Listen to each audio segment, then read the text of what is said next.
The views expressed in this episode are the opinions of the cast members and do not represent the views of the United States Navy or the United States government. Shipmate.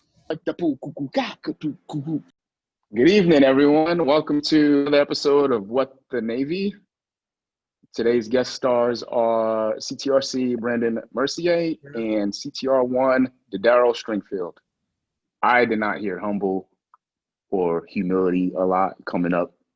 I heard prideful and arrogant a lot when I was a junior sailor, you know. I've heard that a lot too.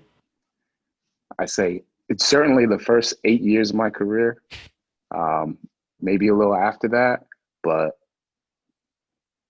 yeah, being humbled, being modest, having humility wasn't something that I aspired to be or do coming up. And I wonder how it is with you guys, because honestly, I don't know. I haven't seen the first class leadership course, the PO2, PO3 leadership course. I haven't seen those in a while.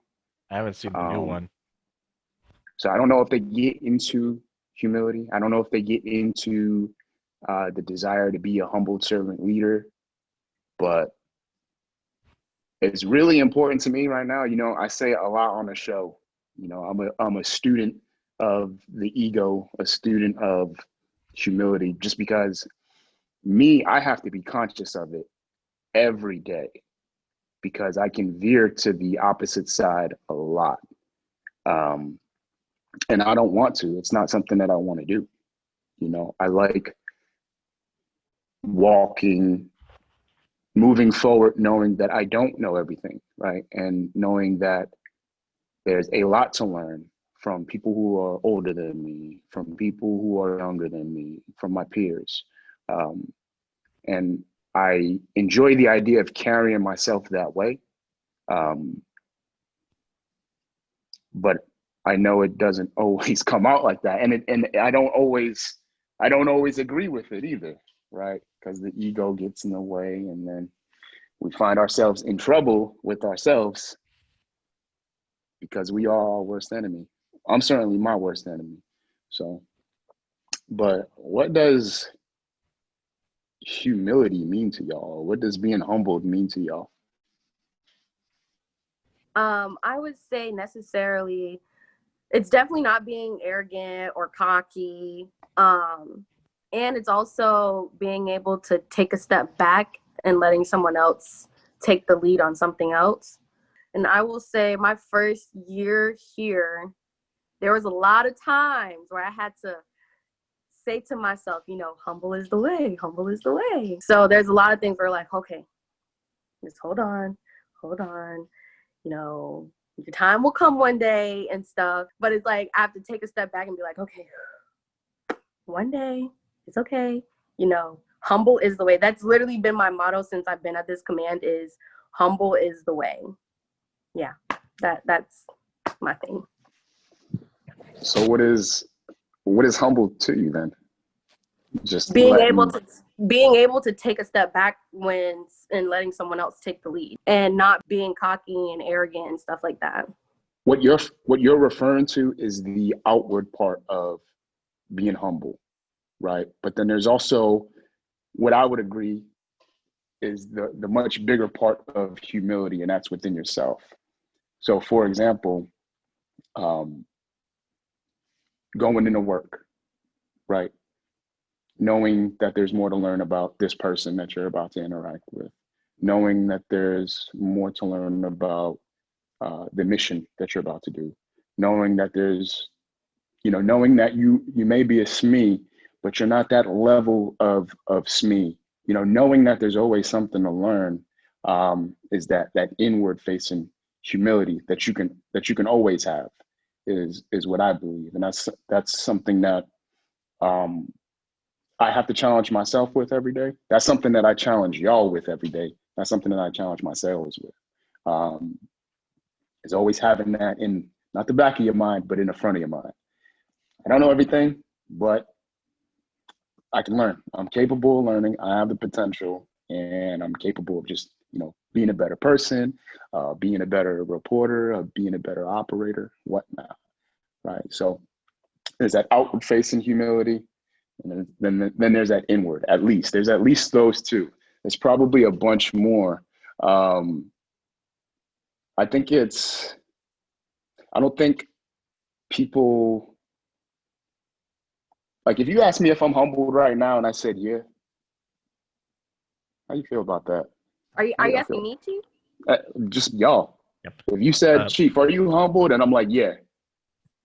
Do you think I'm humbled? If someone says that they're humble, that doesn't necessarily not mean, because when I looked up like the definition too of like humble and humility and stuff, it leaned towards the definitions were arrogance and cockiness and stuff like that. I don't think I interact with you on a day-to-day to where I could really see if you have that arrogance or anything like that. But the interactions that I do have with you seem humble to me. Right. I guess the point I was trying to make is I don't think the truly humbled person will say, yeah, I'm humbled. You know what I mean? Well, I think the truly humble person will say, you know what? I'm working on it. You know, at a minimum, hey, I'm working on it. That's just my take on a small part of humility. But like, I can't characterize myself as being humbled. That has to come from someone else, right? Because, you know, that person, first of all, can't see what I'm thinking or what's in my mind. That person can see, I guess, the outward portion of me. And it's not my decision to say that I'm humbled. It's somebody else's decision, if that makes any sense. You have something to say, Officer Battaglia? So I can totally agree that the person that says they're humble is probably not the most humble person in the world, because clearly if they believe it, but everyone else thinks, oh, that guy's not humble at all, and that person's just sitting there in his own, I would say, miasma of self-righteousness and stuff. So, person that's truly humble probably definitely should be told that they're humble from somebody else, not actually saying it. We don't have, and let me, before we continue, there's so much more we can talk about humility on, but we do have two guests. Yes, we do. So let's get them in here. I specifically asked them not to prep anything. I told them, you know, what the topic was, and that was about it. I didn't say anything else. No preparation, because in my experience, and I've met a lot of people who are humbled, or a lot of people who are on a shorter path to humility than I am. But these are two people I would say are in my circle. So let's get them in on the show, and then let's just talk about humility a little bit. Welcome, Chief. It's good to have you on. That's good to be here. You know what's going on today? Oh, I remember you said the topic was supposed to be about servant leadership. Yeah. So Petty Officer Stringfield is in. So we got Petty Officer Stringfield. We got Chief Mercier. Real quick, CTR1 Chief. This is Petty Officer Jada Davis, CTR2 Jada Davis, and well, the bottom left of my screen, and then at the top is CTT1 Andrew Battaglia. So nice to meet you guys. Nice to meet you too. Welcome to the show. Good afternoon, everybody. All right, so let's do a show.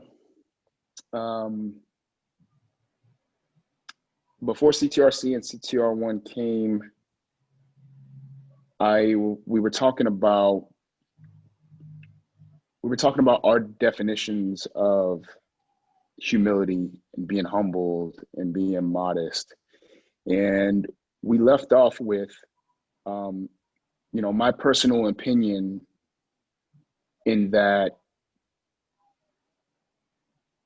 if you were asked if you were humble or humbled, and your answer was yes, then there's a good chance that you're not humbled. Why is that? Why do I think that? Because I think if that's the case, then you probably feed into that to kind of build on your ego. And I think the truly humbled person, or the person who is closest to humility, ultimately knows there's so much more to know, there's so much more to learn, that they aren't entitled to anything, that they take ownership of whatever the case may be. And most of the time, if something is wrong and it is, part of their leadership, then it's on them, right? And it's not the sailor who is wrong. It's probably me doing something wrong. And so I have the opportunity to know Chief Mercier and CTR1 Stringfield. And when I think about the people in my inner circle, I think of these two as the most humbled people I have the opportunity to know, in everything that they do. And I can say that with confidence, knowing that, CTR1 Stringfield being my LPO, he's not going to take that to the head, right? He's not going to put that on his shoulders and have a sense of entitlement just from hearing that, because he is more humble than most.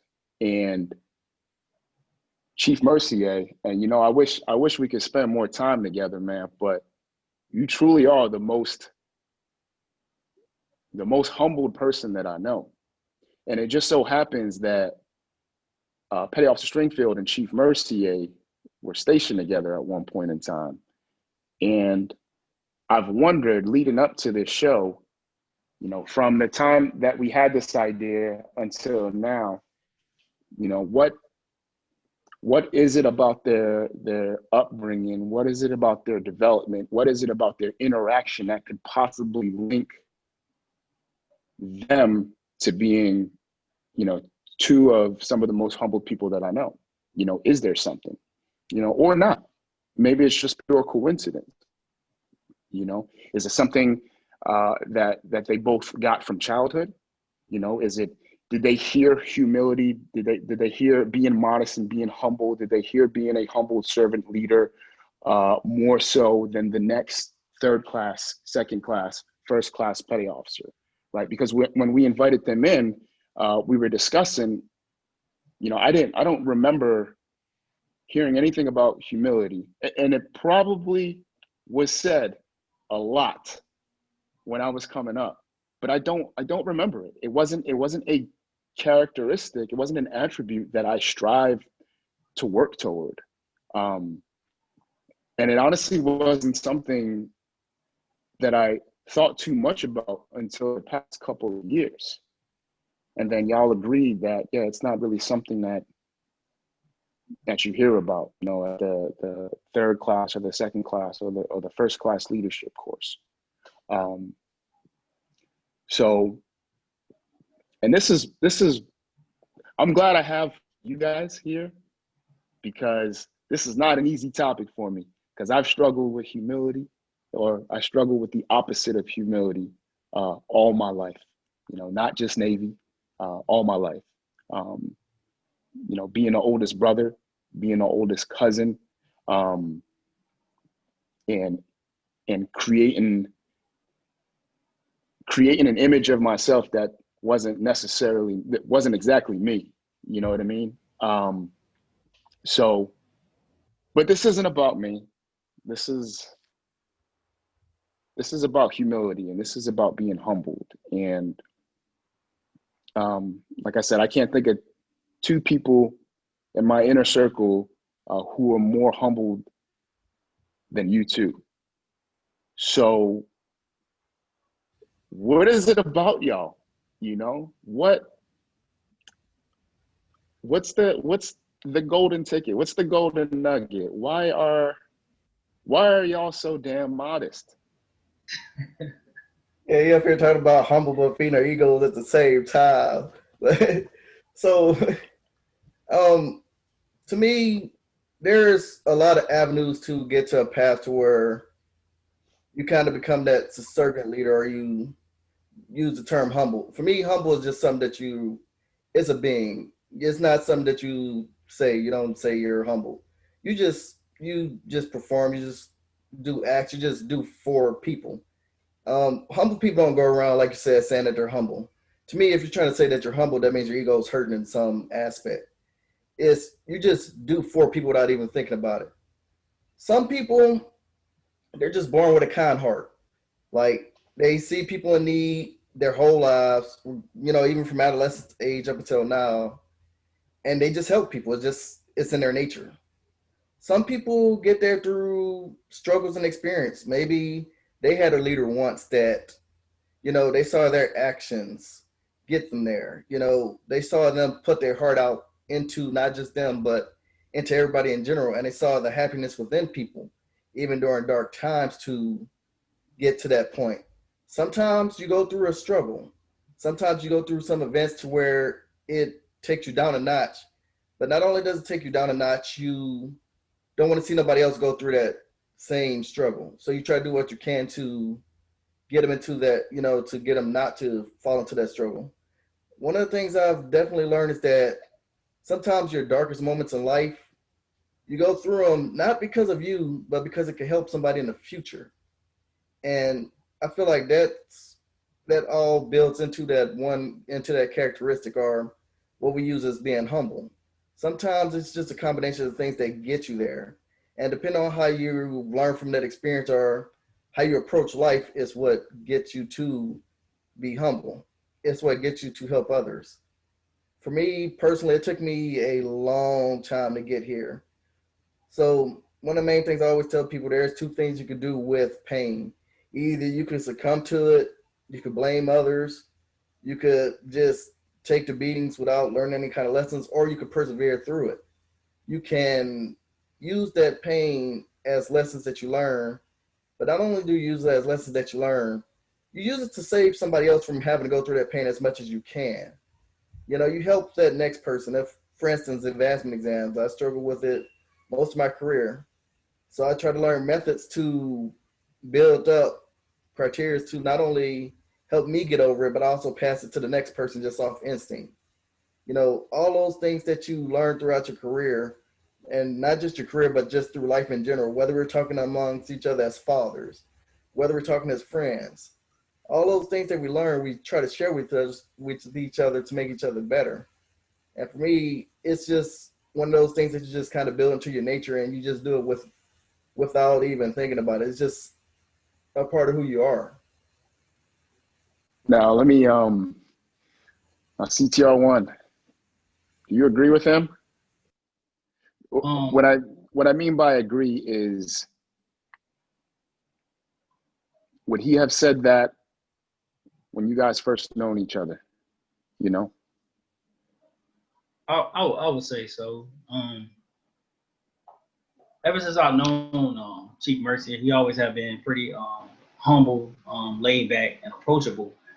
A little backstory about me and him: I had just made first class, and he kind of groomed me up to be the type of leader that I am, because I was just a paid first class.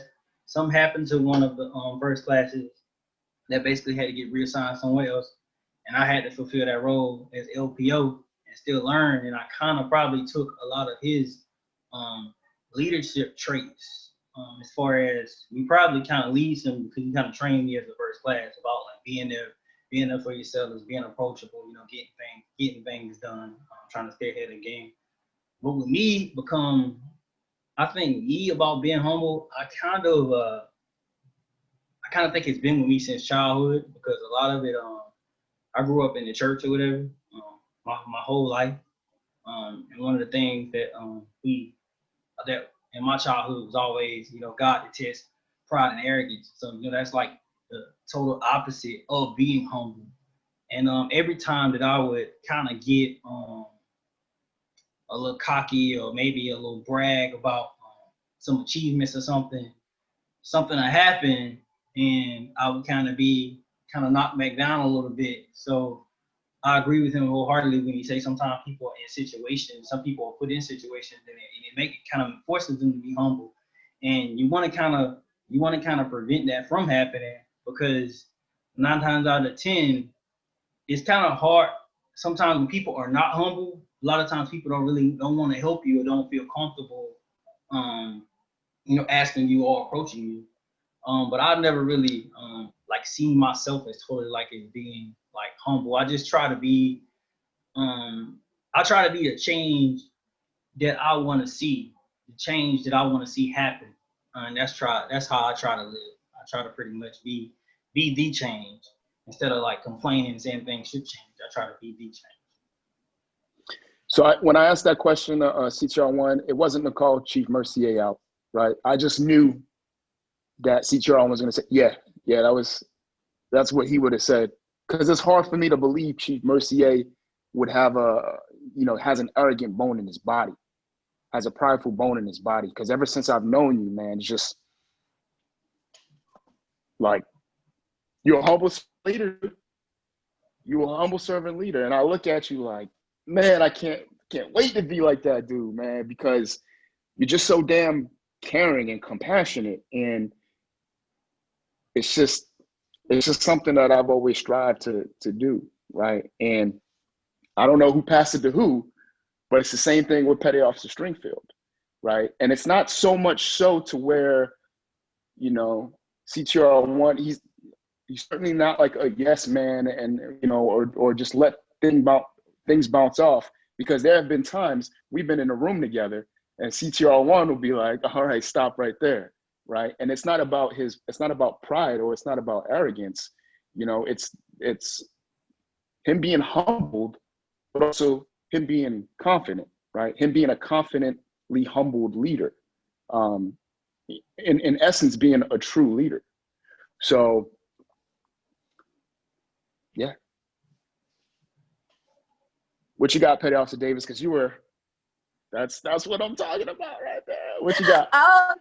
Because I was agreeing with what Petty Officer Stringfield said earlier when he was like, you're put into certain situations where it forces you to be humble. And I also agree with what Chief Mercier said when he said it's a state of being. So it's like you're performing things actually, because nobody is 100. If I'm gonna keep it real, ain't nobody 100% humble. There's no way you're 100% humble all the time. No way. It's just what you do from the day-to-day actions, your encounters with others, the situations that you're put in, because at the end of the day, we're human. We have different emotions. We have different feelings. We get anger and stuff like that. So there's no way you can be 100% humble. Not at all whatsoever. But as you go through things in life and you experience and you actually are physically put in situations, you learn how to deal with it and how to go about it when you encounter it again. I think another thing Stringfield pointed out is that you pointed out is that like you said, just because Stringfield's humble doesn't mean that he's meek per se. Like you said, he'll pull you over to a corner and let you know if you're doing something wrong. Just because somebody's humble don't mean that they don't know how to play the villain or don't know how to get tough on people. One of the main things when it comes to, being that servant leader is that, hey, sometimes you're going to play that villain, but what your instinct of playing a villain, you're doing it because at the end of that moment, your first instinct is to make sure that you're helping out the other people. Like I've had to go toe to toe with a lot of people over, protecting my sailors or making sure that my sailors get that step ahead. So sometimes people mistake humble with meekness. And I think that's why you see a lot of people become the stern leader, because they're afraid to be the patient one, the caring one, the one that, hey, sits in the corner and talks about the issues with them. They feel like they always have to have this strong demeanor, when at the end of the day, no matter what your leadership style or no matter what you're doing, you should be helping those guys that's under you, or helping your friends, or helping who you care about get to the next level, even if that means fighting somebody over. That should be your first instinct. Like I said, it's kind of that being, it's that nature. If your nature is, hey, at the end of the day, I'm taking care of my folks, regardless of what the conflict is, that's where we that's the main part about being a servant leader, is that the end game is just making sure that your people are taken care of no matter what. A lot of people have different ways of doing it, but that doesn't in some ways mean that they have the other's best interest at heart, I guess you could say. What you got, CTR? I want you to look like you want to say something. I was thinking on the lines that he was saying about like humility. A lot of it is about, putting other people before you, and not bringing attention. No, it's not about me. It's not about me. It's not about me. It's about us. We all trying to achieve. And what's the point? What's the point of me being in my position or holding any position if I'm not building someone else up to get to the same level or pass me? That's how I see it. If you're not building people up to meet you or pass you, then you're doing yourself, a disjustice and people around you. Can you, this is for the group, can you be humbled? Can you be conscious of being on a path to humility? Can humility resonate in your every action and still be successful in the Navy on paper, In my opinion, I think you can. Now I do feel as if like sometimes you will have to revert, to handling situations, different, just like leadership. You can't lead everybody the same way. So sometimes people may see that as being like, okay, if you had to get on somebody about something or basically say, no, this is not going to happen, it's going to go that way. Sometimes people may confuse that as not being humble or confuse you as not being humble. But sometimes you have to do certain things to get certain things done. I think you can be, I think it can be. I think you can, because it's like it's a trait that you just have. To me, you absolutely can be. I mean, and in some ways I found it easier to be humble and have everything put on paper than to be that, I guess, stern, all about me type person. Because remember, at the end of the day, when you put it on paper, you're putting a reflection of everything that your sailors did in a lot of forms that shows your leadership. So if your sailors are succeeding, it's going to be a reflection of them upon you. So, they're the ones who's doing the work. You want to make sure to take care of them to where they're getting the credit. At the end of the day, whatever they did is just going to automatically go onto your paper so you can be successful with it. A lot of people the main thing I tell a lot of people that, look, there's a lot of food on the table for everybody. A lot of people just didn't go to get their ticket to go eat. And that's where the mistakes is. But if you invest into your sailors, there's more than enough to get them to where they need to be. And once you get them to where they need to be, it just automatically reflects on you. It's just an automatic reflection. So to me, you can absolutely be humble and have everything look great on paper at the same time. So a big theme in our conversation has been, well, I guess we're probably going to call this humble servant leadership, right? But is being a leader, probably being a formal leader, probably having subordinates, probably being up there in rank, right? What advice do you have? And this is for the group. What advice do y'all have for probably the majority of people who may watch this, who are, let's just put it out, low on a totem pole, brand new sailors, been in for 1 year, 2 year, 3 years, E3, E4, maybe an E5 who doesn't have a subordinate. Why would humble be important to them, do you think?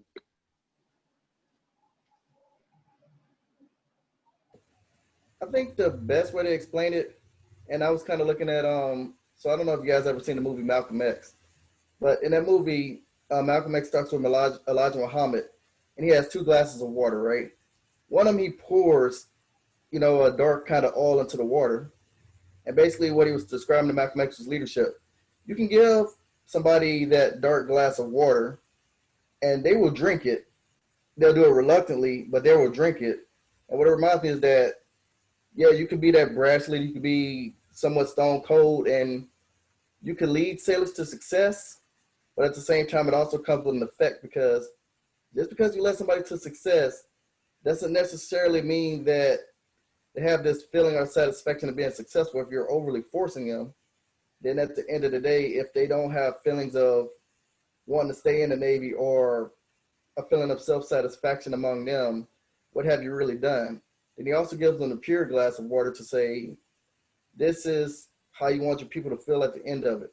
If they reach their road to success, which, as we all know, doesn't happen with everybody, but you want to put them on a path to where not only are they, feeling self-satisfied, but they feel like the way they were taught, the way they were brought up too, was also the knowledge that they want to bring to their folks as they go into the future. That way, those things can pass from generation to generation to generation. I think that's one of the main things you got to do when you're looking at when you're starting to get into a leadership position. Don't let the rank over affect the value of people. Yes, you want to have people respect your rank, but at the same time, you want to make sure that people can still come to you, that people will know, hey, if there's anything that I need, I can at least go to Chief, and that Chief will take his time to take care of me. He doesn't necessarily have to be a friend or anything like that, but I know that I could trust him, and I know that he'll help guide me into the right path or do everything he can to get me there. So, CTR1, so why do junior sailors why do you believe junior sailors need to care about humility, being humble, being modest, if they're not in leadership positions? Eventually, they will be put into these leadership positions. And it's very important for everybody to realize that we all need each other. And if you take care, you need just as much as you need them, they need you on the same equal balance. Because another way of saying this is, we rely on junior sailors just as much as they rely on us. Without them, they're nothing. And it's good for them to realize that as they progress through the ranks. It's good to, if you take care of your people will take care of you. I dig it. There's a lot of wisdom going on in here right now. Whew. Tell you what. All right, well, that's about getting pretty close to the end. I'm super grateful to have y'all on. We're super grateful to have y'all on. I think about where I am today in my career and where I was, and I think about how much better off I could have been if I was a little bit more humbled when I was a junior sailor. But then I also think about, just like with everyone else here, right? Everything that's happened has led you up to the point where you are right now, So had I been more humbled, or had I been more arrogant, or had I been more self-degrading coming up, I would not be where I am right now. And I'm so damn thankful for where I'm at right now. So I don't really have regrets, but I think it would have been nice knowing a little bit more about humility, being humbled and being modest. And I think now any sailor, doesn't matter what rank, right? Day one in the Navy or about to retire in the Navy, we can all benefit just from being conscious about humility, being on a path to humility, and carrying ourselves that way. So that's all I got. Definitely want to thank Chief Mercier and CTR1 Stringfield for being guest speakers on the show today. Chief, you want to leave us with anything? All right, so the main thing I want to leave you guys with is, at the end of the day, always ask yourself, hey, did I do all I could for my people today? Did I go that extra mile if I could, if I had that energy? Even on those days where you're tired, you're groggy, you're just not feeling it, you still do for your people. If you can go to sleep at night or if you can answer that question to yourself on a daily basis, then that's what you need for your humility. You know, at the end of the day, knowing that, hey, I took care of my folks to the best of their ability, at least within your thought process. You always want to kind of make sure to check on your people, you know, all the time afterwards, because you don't want to miss anything as best as you can.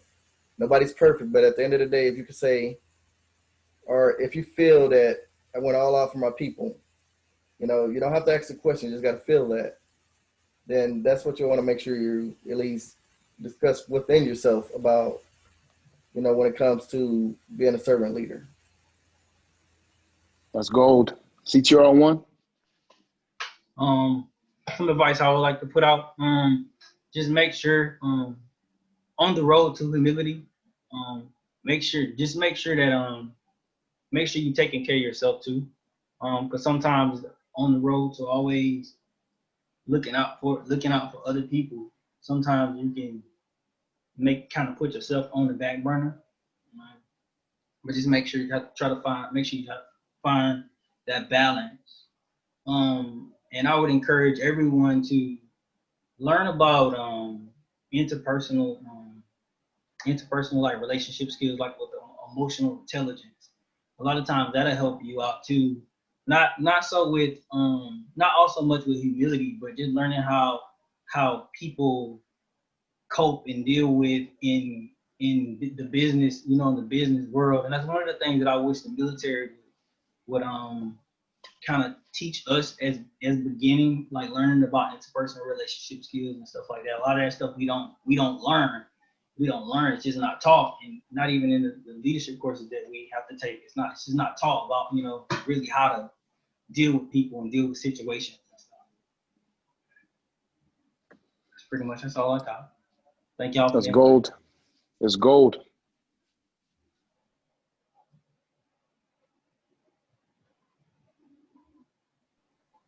All right, so this is the part where we edit this out and wrap Or it I up. put it in the intro. Yeah. You gonna close? You gonna close it out, CTT1? Yeah, why not? And thank you for watching this episode of Welcome to the Navy. Today we had Chief Mercier and Pastor Stringfield join us today for talk about humble leadership and humility. And I would like to thank both of y'all for coming in and joining us today with this conversation. I know I didn't say a lot, and I can't wait to have you guys on future episodes. Thank you for coming. Thank you so much. We're happy to be here. Thank you for watching this week's episode. Please give us a like and subscribe and hit the notification button so you can catch all our episodes as they're uploaded or when we do it live. If you would like to be a part of the show, have a topic that you would like covered, feel free to email us at whatthenavy@gmail.com or leave us a comment below. Thank you for watching this episode.